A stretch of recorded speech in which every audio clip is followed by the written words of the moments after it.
Not guilty. I'm el presidente. We got him, guys. We got him. Who's next? Cuba? Cuba's close to falling. I'm watching Iran. That's the interesting one. Here's the thing about Iran, which people don't pay attention to because everybody thinks everybody in Iran wants to just kill all the Jews and everybody in the West. That's not true. It's a small group of people over there. It is a young country run by old people. The average age is 32 years old. I want you to think about it. And get ready for this. Like almost 65% of the population is under 35, of which a vast majority of them are under 25 years old. You know what they don't remember? The Shah. They don't remember the overthrow and the revolution. What they do know is oppression and being broke AF and being attacked and wanting to have jeans and Coca-Cola and not have to wear, the beekeeper outfit. Which if you go to Tehran, you don't. They don't even keep it on their heads half the time. You see them, especially after they killed, Masha Amali, that girl, a young lady, when she didn't wear it, and the moral police. Yeah, they don't want that anymore. He's not well. I think they're going to fall. Cuba's close to, they're on life support now. They're like, well, that's because they have so much fentanyl. They have nothing. We talked about it last hour. They have cars from the 60s and the 50s. If you could go over and buy those cars, how cool would it be? If they only knew. You're driving around in that sweet, what is that there? Is that a Tucker? Remember that movie? Is that an Etzel? I'll have one of those. They're Colombia, though, has moved a lot of their troops to the border, thinking nothing's going to happen. Trump's not going into Colombia. And he wants, by the way, their president, Petro, he wants Trump to push more because he is very unliked right now in Colombia. And the more that there's a worry that the U.S. might do something, the more they pull everybody together. That's like what I was talking about with Iran. Iran's one of those things like, what do you always say, Bell, when the enemy's doing something stupid? Don't leave them alone? Never interrupt your enemy when they're doing something dumb. Yeah, and they're doing lots of things dumb right now. They're doing all kinds of things dumb. So their currency is crushed. Inflation's through the roof. Nothing's open at all. Nothing's open. So we'll see what happens. But as far as Maduro goes, here's my conspiracy take. You ready for this one? Trump's going to go to him and go, maybe you could get some time off for good behavior. All you have to do is admit that you stole the 2020 election. Whoa. Right, because that's a big deal. He's still fighting that bad dog. He is. He's still fighting that, that to him, there's an asterisk by that one. He's still fighting that one. And Venezuela's always been, Smartomatic, Vegematic, all of the Matics were in there. So don't be surprised if you start to hear some rumblings about something. But Maduro is one head of, a very bizarre group of people that run that country. It's not just think like before Xi became the supreme super duper extra large leader of China, before that happened, you've got, he's got his Politburo. He's got all of his people around him. And while he is the final say, other people had massive power. Now he goes unchecked. Well, Maduro wasn't that way. Maduro wasn't unchecked. And there are several families that run the country. And the brother and sister, and Delcy Rodriguez, who's now their de facto president, her and her brother are big oil people. So, and she's the oil minister, among other things. So this whole thing is, but can we all just stop pretending that it's it's about the drugs? Can we stop? Like, Trump didn't even pretend this. He's like, we got the oil. There's oil. You guys know there's oil? Is everybody aware of the oil? You mean Earl? Yeah, Earl. Earl. There's a bunch of Earl. Venezuelers. He also called them Venezuelers, which I laughed so hard about. Old Venezuelers there. You're like, what are you talking about? But this is the time when, you worry about what comes next, because the lady that wants to run the country, Machado, right? The one who was given the Nobel Peace Prize and dedicated it to Trump. She's not prepared for any of this. Trump, they've already kind of ruled her and Gonzalez, the guy who won, out right now at this point in time, which is odd, but I don't know if they're going to have other elections or what the deal is. But part of the reasons they did that is because the regime is still intact. You just took away Maduro, who is more of a pain in the ass probably for some of these people. Because much like the mafia, sometimes people don't get along with the Don. And, other people want to run the show. He was too loud, right? You want to run the country like, be a dictator? Chavez tried to dictate and he built up something that was a collective, that the government's going to own everything, and it was stupid. It was never going to work. China realized that. They looked around and go, yeah, this isn't going to work. And that's why they go, let's do some capitalism. Trump wants to find somebody who's willing to play ball. Is it this guy? Is it that guy? Is it this lady? I don't know. But she doesn't have the weapons. Because on the ground, you've got the guy that is their... He runs their police, a portion of the military, and all of the intelligence agencies. And that's the guy that probably has the most power there. And probably the most corrupt. So bare minimum, she's going to need an alliance with him. Well, she's got to have something. Because, what are you going to do in a situation like if they dropped her off and said, all right, it's yours now. Okay, well, what does she do? She doesn't have the backing of the military, the backing of the police, the backing of the paramilitary group, the Bolivars and the Chavinistas and all. She doesn't have the backing of any of these people. And everybody's going to be jockeying for positions. And one of the things that she talked about, which is also something that she needs to pay attention to, is she wants these people that are corrupt to pay the price. Well, if you're in your 50s and 60s and you have the military, the might, bless you, Bell, and all of that stuff at your disposal, and you're being talked about as going to jail for the rest of your life and or being taken into, custody in Venezuela and potentially executed, then do you think you're just going to go without a fight? Hell no. So this is going to be... It's going to be an interesting situation because you're going to have people jockeying, first of all, to see who can please Trump and Marco Rubio, who is the viceroy now, taking care of that country. How many jobs that guy have? Yeah, he's still all of them. He's still doing 2 other jobs, isn't he? Yeah, I do believe he is. He's got how many does he have? All of them. Which jobs? All of them. He's got all of those jobs, and it's not going away anytime soon. So there is, this is going to be an interesting thing. And then you've got the oil side of it. And the oil side of it, which we've been talking about, is there's a lot of things that I think before any oil company goes in, and Trump's going to try to make them go in there as fast as possible. And look, there is no love lost with Maduro. Chavez ruined that country, enriched himself, and Maduro followed along and continued to do the same thing. But those, you had India and China had went and set up refineries there to refine the oil.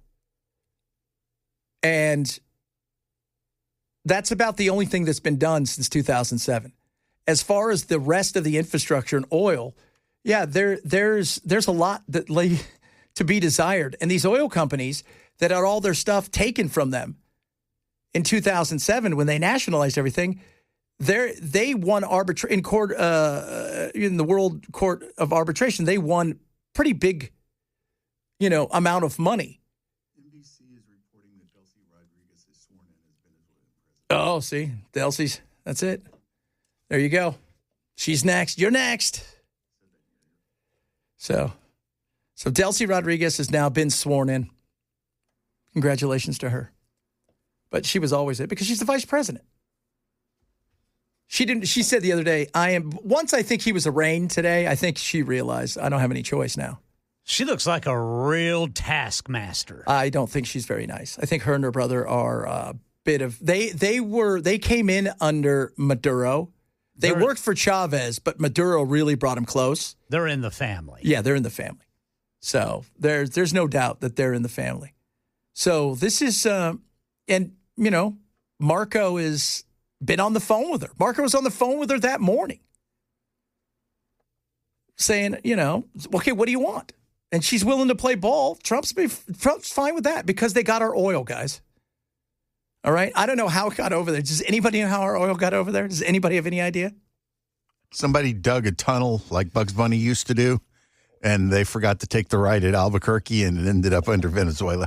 Well, woolly mammoths. They had a lot of them. They got caught in tar pits and quicksand. That's it. They got a lot of them over there.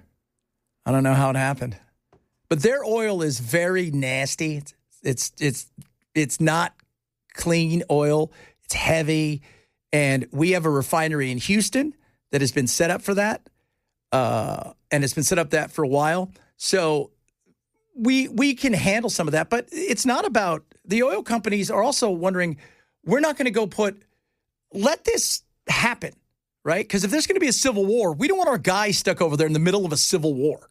I want to go reinvest billions of dollars in equipment and stuff, and because you can almost guarantee that the Venezuelans didn't have the technology to upkeep the equipment that was left there very well. Yeah. Oh, absolutely. Just look what happens on Landman. Yeah, totally. And as we were talking about too, those on the offshore rigs, those things, 24 hours a day, they're cleaning those things because those things are rusting and that salt eats them up. It is so expensive to have the upkeep on these things. And to think that these things really haven't, much like Cuba, they haven't had much, they're holding these things together by Gorilla Glue and paper tape. Baling wire and spit. So, they should produce 2.5 to 3 million barrels a day. Maybe 800,000, 900,000 right now. So it's safe to say that if the companies do this, they're going to have to completely rebuild that infrastructure. Yes. Absolutely. They have to they're going to go in and go, there's nothing here we're going to be able to save. Plus the technology they're using is almost 20 years newer. Exactly. Probably even more than that because the 2007 is when they took it over. That stuff was built some of it in the 90s. So, yeah, you're looking at 25, 30 years. Yeah, so but you can't put them in harm's way. Right. Because there still is no settling on what's happening. Yeah, Marco's running it, but there's also the president, and the regime is still intact. And if there's a threat that there's going to be more issues, could there be a civil war? Yeah, there may be a civil war amongst themselves. Business does not like the idea of an unstable environment to do business in. No. It's like the stock market. You know what it likes? Stability. It likes predictability. It likes to know where things are going, right? Like you may have a good quarter or bad quarter, but they want to know things are stable. And you go in there and you start thinking we're going to throw billions of dollars at something, and all of a sudden a civil war breaks out. Because it's not just them. You got to think about FARC next door in Colombia. You got to think about some of the rebels, the Chavistas, the Bolivars, and all these other people that are you have to have it settled. And there is no settling here right now. There isn't. This is the beginning of something. It's not the end of something. As excited as people are about it in Venezuela, tomorrow there could be a hardliner. She could be out in the street doing stuff. And yeah, they may come for her again, but they know now that the U.S. is willing to do it. So I think they're a little bit more ready on that end. Not like they're going to stop us. But what happens is it devolves into chaos, and then that's not good for business. Unless you're in the business of chaos, it ain't good for business, is what I'm telling you guys. All right, coming up in a little bit, we're going to have our friends, our Gen Z friends are going to come in. These two people that work here, right, these youngsters, and you probably see them when you're out with us, but we're going to talk to them about, like, Gen Z world. What do you guys worry about? Like, what was college like? What's this world like compared to what we are? Because they're coming out, and I saw this weekend, I think it was Monahan was it Bank of America, one of these, the guy from UBS said how much of a struggle it is to find Gen Z workers. That's not a joke. It's reality. And we're having a big clash, and they're out there. We see them every day. So they're going to come in here a little bit. This is the Chad Benson Show, 997. Okay, let me get this right. So Donald has bombed Venezuela. He's kidnapped the president of Venezuela, and he's arrested him. And he's now saying that the US is going to run Venezuela because Donald wants all of the oil there. He wants to steal all of the oil. Okay, yeah, we should say something, I think. We should definitely say something. Although maybe, call me crazy, we could maybe not say anything. How does that make everyone feel? Yes, we would be enabling the undermining of the entire international order. Yes, that would be a con, but Donald wouldn't shout at me. I feel like that is the big pro about not bringing this up, because I just feel like if we tell him off for this, he is going to shout at me a lot, and that's going to be awkward. Do you know what I mean? That's going to be awkward, isn't it? We could send an email. Yes, that is a great suggestion. Yeah, that way we don't have to look at him. Brilliant. A strongly worded email. Fantastic. Dear Donald, we are incredibly angry with you. LOL. I just feel like the LOL softens it. I also don't want to get an angry email from him. That was a guy pretending to be Keir Starmer who's afraid to talk to Donald about what happened.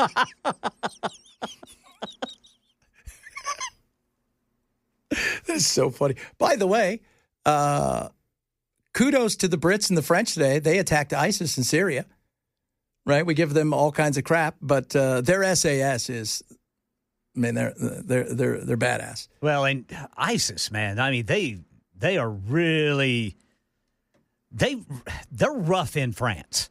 They are, yeah. I mean, France gets a lot of terrorist attacks. Yeah, France. For those of you guys who don't know, the French took over a lot of places that, like Morocco, Algeria, a lot of places throughout the Middle East and parts of Africa that French is the first language, but the Islam is the first religion. And so they've had a lot of issues over there because those people were able to come there, not as refugees, but just like, if you're Canadian, you want to go to England, it's pretty easy to do, right? You're part of the Commonwealth. It's kind of that way too. But France, Belgium too. Oh, Belgium is probably the hotbed for terrorist activity in Europe. I would say Belgium is. And also a good place to get waffles and chocolate. If that's your thing. Speaking of Europe, how about that horrific thing that happened in Switzerland, that fire? Man, I'm telling you, I have never heard of flaming champagne. No, I haven't either. And it just sounds to me like somebody was doing something really stupid. Well, so it was a bunch of young guys that had a club, and they were probably way too many people in the club. And what did they end up doing? They did something stupid. At first I'm like, flaming champagne? What is that? And you're right. You got to have an accelerant. What was it? Was it Great White? Who was the band? That was Great White. It was Great White. It's one of those things where you had a small area, way too many people, and once there's fire and something like that, the panic happens, all bets are out. And the roof tiles were flammable. Yeah, all bets are off. People are running in 50 different places. They're going everywhere. People are terrified, and they become their own worst enemy. And then you only have one or two exits, and then it's a nightmare from there. It was a horrible situation. Horrible. Was it 40-some dead and 100? Yeah, 47 dead was last I saw. And they're mostly young kids. Young kids and, like 100 injured. And some of those injuries are critical. Oh yeah, yeah. You're not walking from that. That's No. the kind of thing where you're going to have skin grafts for the rest of your life, and you will never look the same or act the same or walk the same. That's horrific. And the thing that got me was like witnesses reported seeing someone carrying a waitress holding a flaming bottle, and they fell. Oh, And so did the bottle, and that's it. I've never heard. And you know what? They're probably doing it for the gram. Probably doing it to show everybody how cool the gram is. Just insane. Insane. Speaking of insane, I see them out there. So we're going to talk to some Gen Zers. All right, boys, have your questions ready for the Gen Zers that work here, because we're going to try to figure out, what's going on in their world. What do they worry about? Like, are they worried about the future? Are they just kind of going along? Are they really a pain in the ass? They don't, care about anything? I think it's a fair question we should ask these youngsters. So we're going to talk to them and see if they've got it going on. We're going to do that straight. Bell's laughing at me as he eats. Because we all know them, right? They're actually pretty cool, right? They're walking around with Pookie, our little bear that we were doing all kinds of stuff with. It was hilarious. Little fella. Little fella. Just he's gone now. They gave him away. Whatever. Some needy kid, whatever that's about. But it is because I hear a lot about the Gen Z world and how lazy they are and how, everybody else's world was better. But I think kind of sometimes we mess some of that world up. So we're going to talk to them straight ahead. Chad Benson, Super Talk 997. Da-da-da-da. They're young, they're fun, and they're in the workforce. Gen Z. AJ, Madison in here. So I want to talk to you guys about, because we talk a lot, I do the urban word of the day, and we have fun with that, like the words that you guys say that sometimes sound a lot like stuff we've said in the past, but then you guys have made new words out of it, new meanings. But I want to bring you in because you are in the workforce, and the boomers in particular are having a tough time figuring this out. So I want to get your perspective. Let's start with you, AJ, on because I asked you guys immediately, what are you guys worried about? And you guys were like, getting a job, having a job, keeping a job. Yeah. You worry about that? Yeah, I mean, it's kind of difficult now. It's a hard process. A lot of my friends, don't have jobs. They're all losers, college educated. They're not losers. I mean, they try, but, it's kind of tough. And they went to school. They went to school. They got a degree. That used to be like the guarantee. Like, you got the college degree and you're good. But, it's tougher than that now. So now, Madison, do you feel like you guys were sold a bill of goods? Like you had to get a degree, go to college, otherwise you were going to be nothing? Kind of, yeah. Really? Get closer to the microphone. Don't worry, it's not going to bite you, honey. There you go. There you go, darling. It's not going to bite you. So do you feel like, though, that if you're looking back on it now, do you feel like, I don't know if I really need to do all those things? No, I mean, I still think I wouldn't have changed my decision, going back and getting a college degree. And I still think there's value to it, but I do feel like I thought that was just my plan. I never really thought when I was a senior in high school, oh, do I want to go to college? It was more I'm going to college. Where am I going to go? What am I going to do? Were your parents always telling you that college was the next thing you would do after high school? Yeah. Yeah. I mean, they would have supported me if I wanted to do something else, but I never thought about it. But it was almost like that path was laid out for you. Yeah.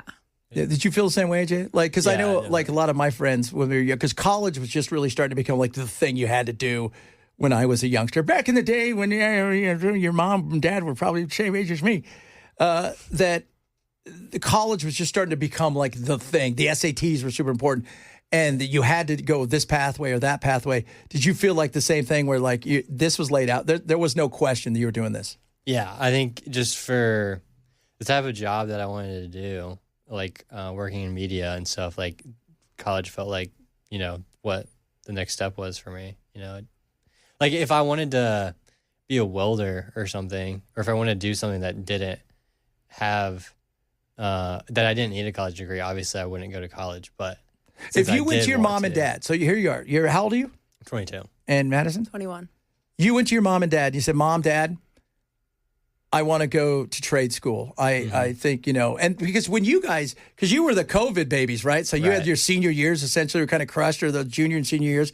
Then you had all of this stuff happening while you're going through school. All of a sudden, AI comes out of nowhere. Yeah. And stuff. If you would have said, a few years ago, I want to be a male model, whatever it is, I don't know. Would they have supported you? Well, I think if I told them I want to go to trade school, they'd call me crazy because I'm not good at any of that stuff. So that's why you're going to trade school. They would know that I'm not. Well, but I don't have any of the basic skills. I'm not even. I think they would support me as long as they know that I have a plan to take the next step. But that obviously wouldn't be a very good plan for me because I'm not good at trade stuff. I'm not. I don't build stuff ever. No, you don't. We know that. Yeah. What about you, Madison? So, if you would have went to mom and dad and said, look, you know what? I want to, whatever it is, you want to go be a welder, right? You know what? You want to be an influencer. You want to, my sister, she said, screw this. I'm great at makeup and hair. I'm going to go do that. I don't want to go to college. It's a waste of time for me. Would they have been yeah, that's great? I think they would have advised me to get a college degree because you always have that to fall back on. But at the end of the day, they would have let me make my make my own choice. But I do think it does really depend on how you grow up, because I know a lot of people who like just graduated college and are now going to cosmetology school, but they still got their degree so they can fall back on it if it doesn't work out.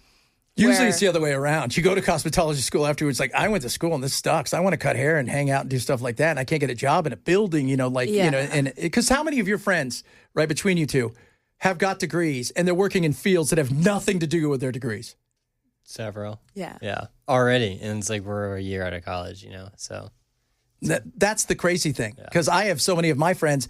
My one buddy, he went to school. He got like a language degree, an English degree, and by the way, he's killing it. He works. He manages a Walmart in Southern California and makes money that's insane. Yeah. But he's just laughs about it. He's like, yeah, I didn't tell you about the origin of Swahili, but I manage a Walmart now. But how many people that went through, got these degrees, and then now they don't do anything with them? Yeah. I had a buddy that had a youth ministry degree. As you do. And then got a job in concrete management, or got a job like pouring concrete. Didn't like it, and is now working for our school. See, I mean, that's crazy. It's a weird path. But. Talking to our Gen Z kids who work here, and we're talking about like the future and what they worry about. Affordability, you hear it all the time. Like we talk about that. Like you guys worry about, not you, Madison, because your family's rich, but so much so that she told us her dad has an electronic cat feeder where he can watch the cats and decide like he's a god when to feed them or not. But do you guys? Where do you get those? Dude. Sky Mall. Okay. Oh, I could use one. Do you guys worry about like one day I'm never going to own a house? Like that's a dream. Yeah, I definitely worry about that. The prices are just going up, I mean, maybe not but it seems like rent right now seems like crazy compared to like what my parents paid for rent when they were growing up. And I know like inflation obviously is going up. But do you both pay rent? I no, do. I don't. No, you live at home? Live at home, yeah. Smart. Yeah, saving money. How many roommates do you have, Madison? I have 3 other roommates. We live Because in you a have to, house. right? What? Because you have to, right? Because you have to, right? Oh, have to, yeah. I was like searching the market for a place, and I saw like this guy had this like just like a room above his garage listed like 600 square feet, like studio apartment, and it was like $1,200 a month. Yeah. For a 600 square foot guy like above a guy's garage. I know. It's like insane. Fonzie didn't pay that much when he lived with the Cunninghams. So let you guys know that. So he just had to work on their car. He had to work on their car once in a while, and he can't. AJ has no skills. He already told us that. Yeah. No skills whatsoever. That's right. You were joking about like you said AI. You're kind of worried about AI. Mm-hmm. I get it. I mean, do you guys as you guys are coming through school now, you're looking around going, all these jobs they're training us for, AI is going to do them. They're talking about taking doctors' jobs. Yeah. I mean, it's great. There's also the other thing I'm worried about is it just like our brains just like shrinking because we don't have to do like anything. Like I've seen like the robots that like do your like chores for you basically. Yeah. Like soon, like we call those bell bots. It's just gonna like turn they're gonna do all the stuff they're gonna drive for us. Like this entire like next generation of children is gonna like basically not do like any chores, not have to like drive their cars. And it's then they're not getting a damn allowance. Yeah, exactly. But then like it's like they're not gonna like have any like discipline or work skills because they didn't have to do anything growing up. Yeah, life's so easy. And that's interesting. Do you worry about AI, Madison?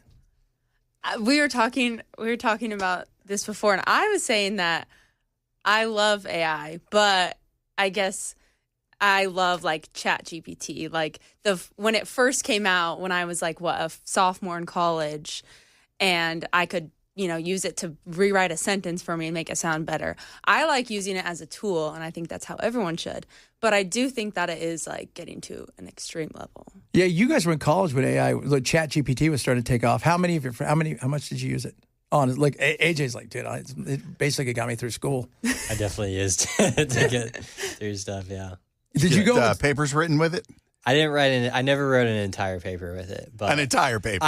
I would always struggle with like I would never like closing sentences basically, or like I would need like a couple extra words. So I'd be like, hey, write an extra sentence for me, or like close this paragraph or whatever, like add a sentence. Oh, because you had to have like a 2,000. Because I had to like get to like the word count or whatever. So I would just go to paragraphs, put the paragraph in, and be like, put an extra 1 or 2 sentences in this, and then get to that word count, you know. So when you look, so your parents are probably either boomers or Gen X. Gen X. So their Gen X are cool, right? You know, Yeah. but they're boomers or Gen X.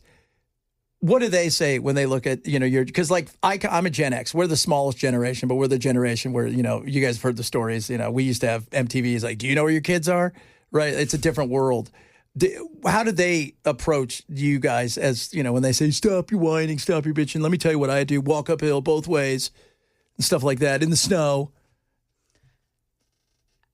Do you mean just like in general? I feel like my parents are, I don't know, I feel like they like get it. Like they understand what our life is like now. And like, yes, you guys grew up in such a different way, but I feel like they understand that things are hard for us now too, just in a different way. It's definitely in a different way. We were neglected. Yeah. And you guys were overparented at times. What about your parents, AJ? They're pretty chill. Like, they don't really do that. They don't, you know, I don't know. They don't be like, oh, I grew up this way or whatever, so you have to too. But, I mean, I've seen, like, other friends' parents do that to them, but mine, you know. Where do you think you guys are going to be? So let's snapshot 5 years from now. Where do you think you're going to be, Madison? Well, I better have a full-time job because right now I work 2 jobs. So you kind of have a full-time job. I do. Yeah, I work full-time, but not like a. And again, that's a necessity. Mm-hmm. Yeah. Oh, yes. So I love this job, but. Is this, when you went to college, was you wanted to be in media? Was like that your dream? My degree is in marketing, so I moved to Nashville because I want to work in music business. So that was my dream.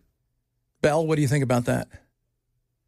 I think that she's going to be roundly disappointed. Yeah, that's sad. For those you know, Belle was a big-time record guy. Really? Yeah. I This is did where not he is know now. that. I went to Belmont for music business, and I ended up dropping out, and I am so glad I did because everything I was learning was going to be useless in about 5 years. Yeah, it's a different world out there. Yeah. Yeah. It is. It is a different world. But you know what? We got, you know, music. It's just different.